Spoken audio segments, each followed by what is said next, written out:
Oi irmãos, tudo bem? Bem-vindos a mais um vídeo aqui do canal, mais um vídeo de estudo da Palavra de Deus. E hoje, continuando o nosso ano bíblico, nós vamos ler Parábolas de Jesus, capítulo 26, Talentos que dão êxito. Antes de iniciarmos, gostaria de lembrar os irmãos, esse é apenas um resumo que eu faço.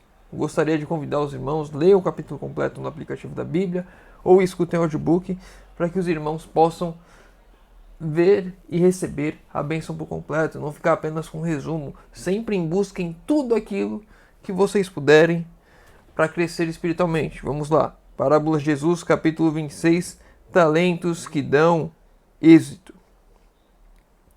Cristo viera num tempo de intenso mundanismo.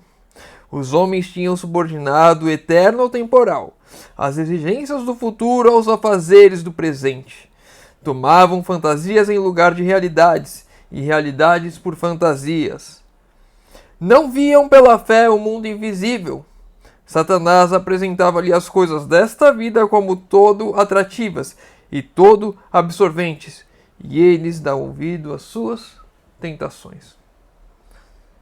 Se tirasse a primeira frase, a primeira parte, que Cristo viera ao mundo num tempo, se tirasse só esse Cristo viera e colocássemos ali, vivemos num mundo, num tempo de intenso mundanismo, e todo o restante aqui é exatamente o tempo em que estamos vivendo, exatamente como estava nos dias de Cristo, as pessoas se agarradas com o temporal, acreditando em fantasias e esquecendo da realidade, não tendo mais olhos para os céus, para o invisível, para o eterno, apenas focadas aqui, tudo nesta vida, neste mundo, as coisas atraentes aqui, as coisas que absorvem nosso tempo, as nossas forças físicas, mentais e espirituais aqui. Assim como o povo daquele tempo, nós hoje estamos propensos a cair nas mesmas armadilhas de Satanás, com as atrações do mundo, com as coisas que nos absorvem aqui neste mundo. Devemos tomar muito cuidado. Com a perspectiva de demissão, o mordomo viu 3 caminhos abertos à sua escolha. Precisava trabalhar, mendigar ou morrer de fome. Aqui, só para a gente entender, é a parábola do mordomo infiel, aquele mordomo que não fazia aquilo que era certo. Então, ao final da parábola, quando ele entendeu que ele iria ser demitido, que ele iria ser deposto do seu cargo, ele começou a raciocinar, e ele percebeu que tinha 3 caminhos a seguir. Esses 3: trabalhar, mendigar ou morrer de fome. Ele disse consigo mesmo: que farei, pois, que o meu senhor me tire a mordomia? Cavar não posso, de mendigar tenho vergonha, e sei o que hei de fazer, para que quando for deposado da mordomia, me recebam em suas casas. Então ele começou a trabalhar de maneira a preparar um caminho para quando ele perdesse a mordomia do seu senhor. O servo infiel tornou os outros participantes de sua desonestidade. Então ele agiu de desonestidade. Quando uma pessoa devia 100, ele cobrou 50. A pessoa devia 80, ele cobrou 40. Ele foi negociando ali para receber alguma coisa e ter favores em trocas. Ele, mesmo sabendo que seria deposto, ele agiu em desonestidade. Defraudou o seu patrão para lhe ser útil, e aceitando este favor, colocava-se sob a obrigação de recebê-lo como amigo em suas casas. Então, quando ele fazia essas barganhas para facilitar a vida dos outros, ele estava, na verdade, conquistando amizades para que ele tivesse ali um futuro, uma casa onde morar, para recobrar aquele favor. Você devia tanto e eu te ajudei nisso. E louvou aquele senhor, o injusto mordomo, por haver procedido prudentemente. O homem mundano louvou a sagacidade daquele que o defraudara. O elogio do rico não era, porém, o elogio de Deus. Muitas vezes nós olhamos para as coisas deste mundo achando que as coisas são boas, achando que as pessoas estão agindo da maneira correta. Muitas vezes, vamos lá, pegar um exemplo. Uma pessoa que rouba, vamos pegar o exemplo de político, e todo mundo tem isso. Então, por algum motivo, a gente vê a notícia de que alguém passou a perna em um político caiu em um golpe, alguma coisa desse tipo, então as pessoas comemoram do mundo, porque ele estava pagando, comemoram louvando aquele cara que passou a perna no político, porque é um ladrão, então ele estava passando a perna no ladrão, então a gente louva isso. Pessoas louvando algo errado acontecendo. Pessoas do mundo achando que o certo é errado, quando na verdade não é certo. É um exemplo um pouco parecido, porque eu não consigo pegar um exemplo que encaixe exatamente com isso. Mas o que dá para entender aqui, o que dá para a gente tirar de lição disso é que muitas vezes nós estamos tão acostumados com esse mundo que mesmo as coisas erradas passamos a ver como certas, quando na verdade Deus continua achando errado. Cristo não louvou o mordomo injusto, mas usou de uma ocorrência notória para ilustrar a lição que desejava dar. O Salvador fora censurado pelos fariseus por misturar-se com os publicanos e pecadores, mas seu interesse neles não foi diminuído, nem seu esforço por eles cessou. Qual era a lição que Cristo queria dar? Cristo procurava por todos os meios ganhá-los para as aspirações mais elevadas e princípios mais nobres. Então, as pessoas que viviam em pecado aberto, os publicanos viviam em pecado aberto, eles sabiam o que estavam fazendo, eles extorquiam publicamente. Quando eles viram aquele mordomo, a história do mordomo, eles se colocaram como os mordomos infiéis, porque eles extorquiam as pessoas para o seu próprio bem, visando o seu próprio benefício. Eles não faziam aquilo porque era o trabalho deles, eles faziam visando o seu benefício. E Cristo buscava salvar essas pessoas. Quando ele dá essa lição, essa parábola, ele está mostrando que mesmo os injustos também merecem ser salvos. Precisamos buscar eles. Mesmo eles sabendo que estão errados, as pessoas sabem que estão erradas, mas não devemos negligenciar, não devemos abandonar, devemos buscar, devemos amar. Tinha em vista esse propósito na parábola do mordomo infiel. Havia entre os publicanos justamente tais como os apresentados na parábola. E na descrição de Cristo reconheceram seu próprio procedimento. Quando Cristo falou essa parábola, os publicanos se viram na parábola. Assim que isso conseguiu atrair sua atenção. E pelo quadro de suas práticas desonestas, muitos deles aprenderam uma lição de verdade espiritual. Os fariseus tentaram difamar a Cristo, acusando-o de misturar-se com os publicanos e pecadores. Mas agora ele voltou à condenação contra esses acusadores. A cena conhecida e ocorrida entre os publicanos expôs aos fariseus, representando tanto sua conduta como mostrando a única maneira pela qual poderiam redimir seus erros. E agora, a mesma parábola em que mostra os publicanos sendo os mordomos infiéis, também mostra os fariseus sendo os mordomos infiéis. E aqui um ponto importante, representando sua conduta como mostrando a única maneira pela qual poderiam redimir seus erros, ou seja, eles deveriam mudar. Eles deviam agora usar das responsabilidades que eles tinham e trabalhar com isso. Porque eles foram mordomos de Deus, receberam a palavra de Deus, eles deveriam pregar, viver a mensagem. Mas eram mordomos infiéis, não estavam trabalhando. E agora, nem que fosse para salvar a si mesmos, eles deveriam começar a trabalhar, uma lição para eles também. Os bens do Senhor tinham sido confiados ao mordomo infiel para propósitos beneficentes, mas ele usou para si mesmo. Assim fora com Israel. Exatamente a maneira que Israel agia. Recebeu as bênçãos de Deus, recebeu a palavra de Deus, recebeu a instrução de Deus, e em vez de usar isso para trabalhar, para fazer o que deveria, usou isso para o seu próprio benefício, apenas olhando para si. Confiaram-lhes os oráculos vivos, para que comunicassem luz aos outros, mas seus mordomos usaram essas dádivas para se enriquecerem e exaltarem. E a gente vê que dentre a nação judaica, os mais ricos e os que eram mais exaltados eram justamente esses mestres da lei, os fariseus, os saduceus. Eles eram os mais ricos porque usavam a palavra de maneira a benefício próprio, muitas vezes escravizando as outras pessoas, colocando aquele fardo das tradições em cima dos outros, quando eles ignoravam aquilo, não cumpriam. Era uma lei para os outros, e para eles sempre davam uma maneira de burlar aquelas situações. Os fariseus, cheios da importância e justiça própria, estavam dando má aplicação aos bens emprestados por Deus para usá-los para a sua glória. E muitas vezes, uma coisa importante antes desse comentário, sempre que olharmos, sempre que estudarmos a palavra, devemos buscar também não só as lições de entender, nossa, aquele povo fez isso, aquele grupo fez isso, olha o que eles fizeram. Devemos procurar lições práticas para as nossas vidas. Quando nós olhamos aqui os fariseus cheios de importância e justiça própria, aplicando mal os bens emprestados por Deus, devemos olhar para essa lição e vermos se eu e você não estamos sendo cheios de importância para nós mesmos, cheios de justiça própria e usando mal os bens que Deus nos concedeu.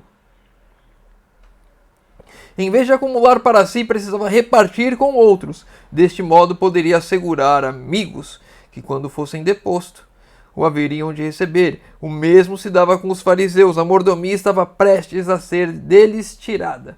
Então, agora que Jesus estava próximo a ser morto, a mordomia, o serviço deles, estava para ser tirado. E eram solicitados a prover para o futuro. E como eles fariam isso? Compartilhando da maneira possível. Provavelmente visando seus lucros, agindo de maneira errada, mas levariam ainda assim a distribuição dos bens de Deus. Somente repartindo as dádivas de Deus na vida presente poderiam prover para a eternidade. Quando nós repartimos as dádivas de Deus em nossas vidas, as bênçãos que Deus nos dá, quando nós usamos os nossos talentos, então nós estamos acumulando tesouro no céu. Podemos estar usando nossos bens aqui a ponto de não termos abundância, mas estamos acumulando um tesouro no céu. Estamos investindo aqui, como se fosse um investimento, investindo aqui para retirar na vida eterna. Assim era nos dias de Cristo, assim é hoje. Considerai a vida de muitos que professam ser cristãos. O Senhor os dotou de aptidões, poder e influência. Confiou-lhes recursos para que fossem seus cobreiros no grande plano da redenção. Todos os seus dons devem ser usados para abençoar a multidão, para aliviar o sofredor e o necessitado.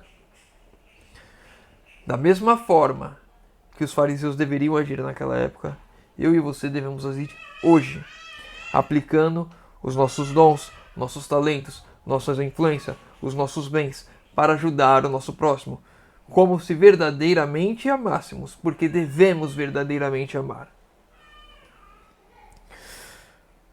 Se o seu filho, se o seu pai, se alguém que você ama, sua esposa, tiver uma doença, um câncer, e você não tem dinheiro para o tratamento, mas você tem um carro, você tem uma casa, você vende tudo que tem para custear o tratamento. Da mesma forma, eu e você não devemos reter os nossos recursos para nós mesmos, para o nosso próprio bem, para o nosso próprio conforto. A nossa influência. Pessoas que têm capacidade de conversar com pessoas mais importantes. Um médico que atende um governante. Um dentista que atende um governante, um advogado. Pessoas que podem ter contatos em uma esfera de influência que levaria bênçãos e graças a muitas pessoas. Muitas vezes, por vergonha, deixam de dar o testemunho. Eu, se deixar de fazer o vídeo aqui com os irmãos, estou deixando de usar aquilo que eu tenho, os meus recursos, para levar a mensagem, negligenciando se assim eu fizer, falhando com Deus, retendo os recursos. Se eu e você agirmos dessa maneira, se você tem uma ferramenta para levar o evangelho, para ajudar pessoas, e você não usa, você está agindo como os fariseus, retendo as bênçãos de Deus. E eu e você seremos cobrados por tudo isso o que fizermos. Nunca foi intenção de Deus que houvesse tanta miséria no mundo. Nunca pretendeu que um homem tivesse abundância dos luxos da vida, enquanto os filhos dos outros houvessem de chorar por pão. Os meios supérfluos às necessidades reais da vida são confiados ao homem para o bem e para beneficiar a humanidade. Se nós temos bens, se nós temos recursos, é justamente para beneficiar a humanidade, para ajudar as pessoas, não para retermos para nós mesmos, mas para darmos liberalmente àqueles que estão ao nosso redor, sendo um canal de bênçãos de Deus. Há quantos que estão se apropriando das dádivas de Deus? Quantos estão comprando uma casa após outra, um terreno após outro? Quantos estão gastando seu dinheiro em prazeres, na satisfação do apetite, em casas mobílias e vestidos extravagantes? Seus semelhantes são abandonados à miséria e ao crime, à enfermidade e à morte. Multidões estão perecendo sem um olhar de compaixão, sem uma palavra ou um ato de simpatia. As pessoas estão cada vez mais se abraçando no mundo, se abraçando no ter, se abraçando no possuir, se abraçando nas coisas aqui, carros, casas, luxos, mobílias, as pessoas gastando com coisas supérfluas, sem olhar para o irmão sofrendo ao lado, sem o verdadeiro amor de Cristo. Quando de fato o amor de Cristo pelos outros estiver em nós, quando Cristo estiver vivendo em nós, não vai demorar muito para que Ele volte, porque as nossas vidas serão um testemunho fiel, as nossas vidas incomodarão, porque as pessoas verão pessoas que estão dispostas a tudo para salvar, estão dispostas a sacrificar tudo, e isso incomoda aqueles que não estão dispostos a fazer o mesmo. Homens são culpados de roubo para com Deus. Seu emprego egoísta dos meios rouba ao Senhor a glória, que para Ele deveria fruir, no alívio da humanidade sofredora e na salvação de pessoas. Eu e você muitas vezes estamos roubando a Deus, quando estamos sendo egoístas, centrados em nossa própria vida, pensando em ganhar mais e mais, pensando em acumular riquezas. Eu e você devemos tomar cuidado, porque quando Jesus disse que é mais fácil o camelo passar pelo buraco de uma agulha do que um rico entrar no meio do céu, é porque o rico começa a acumular as coisas aqui, começa a se apegar às coisas aqui nessa terra, e ele não consegue largar para entrar no céu. Ele quer levar tudo com ele, aonde quer que for, se apegando e criando raízes neste mundo. Se eu e você assim fizermos, estaremos cavando a nossa própria cova na perdição eterna. Aqueles que passam a vida amontoando tesouros mostram menos sabedoria e menos bom senso e cuidado pelo seu bem-estar eterno do que o mordomo fiel quanto ao seu sustento material. Menos sábios que os filhos do mundo em sua geração são esses professos filhos da luz. E aqui um ponto importante: menos sábios que os filhos do mundo em sua geração. Se eu e você estamos preocupados em acumular riqueza, estamos olhando para as coisas aqui, nos preocupando em ter uma outra casa, em um outro carro, em acumular as coisas aqui, em pensando nas coisas aqui, se eu e você estamos focados neste mundo, estamos sendo menos sábios do que aqueles que estão no mundo, porque eles não sabem isso. E nós sabemos.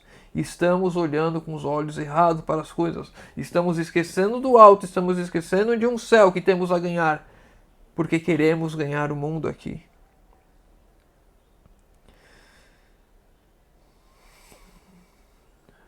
(19 minutos), vou pular para o último texto.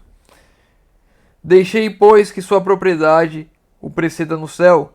Depositei seu tesouro ao lado do trono dos céus.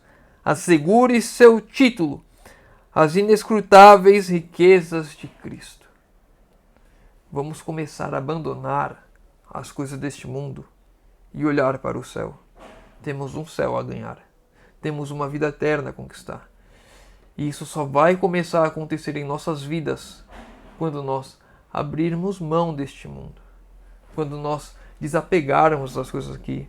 Quando nós aprendemos a amar o nosso irmão. Não importando o que ele fez. Amar o nosso inimigo.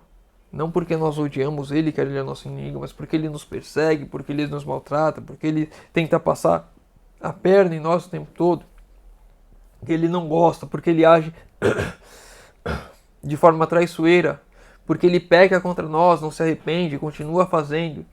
Quando nós aprendermos a amar a todos, independente de quem seja, quando nós começarmos a viver e a pregar o amor de Cristo verdadeiramente, quando nós permitimos que Cristo viva em nós, quando o nosso caráter for transformado, puro e imaculado, porque Cristo vive em nós, porque o Espírito Santo trabalhou em nossas vidas e continua trabalhando, quando isso acontecer, então Jesus virá. E vamos, enfim, sermos livres de qualquer pecado, de qualquer tentação, de qualquer influência danosa. Nós vamos ter os nossos olhos livres das tristezas desse mundo, porque você olha e só vê desgraça aqui. Vamos conseguir libertar o mundo de fato disso quando Jesus voltar. Mas eu e você precisamos começar a viver o céu aqui e agora, nos desapegando deste mundo e nos conectando no céu hoje. Vamos encerrar por aqui. Se o irmão ficou com alguma dúvida, deixa nos comentários. Se o irmão leu o capítulo completo, tem algum outro ponto, deixa nos comentários para a gente ler, para a gente estudar juntos. Pedido de oração nos comentários, que eu vou estar orando por todos. Convido aos irmãos que puderem fechar os olhos para falarmos com Deus.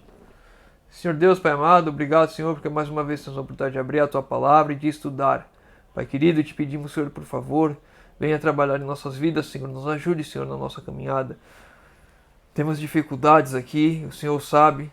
Nos ajude, Senhor, a abrirmos mão desse mundo, seja o que quer que for que estamos prendendo aqui, Senhor amado. Que possamos olhar para o céu, almejarmos o céu e começarmos a viver o céu aqui e agora, Senhor.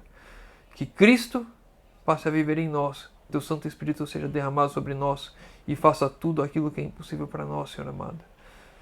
Com 100% do nosso esforço, unido a Ti, o Divino, podemos tudo, porque o Senhor irá nos fortalecer, Senhor amado.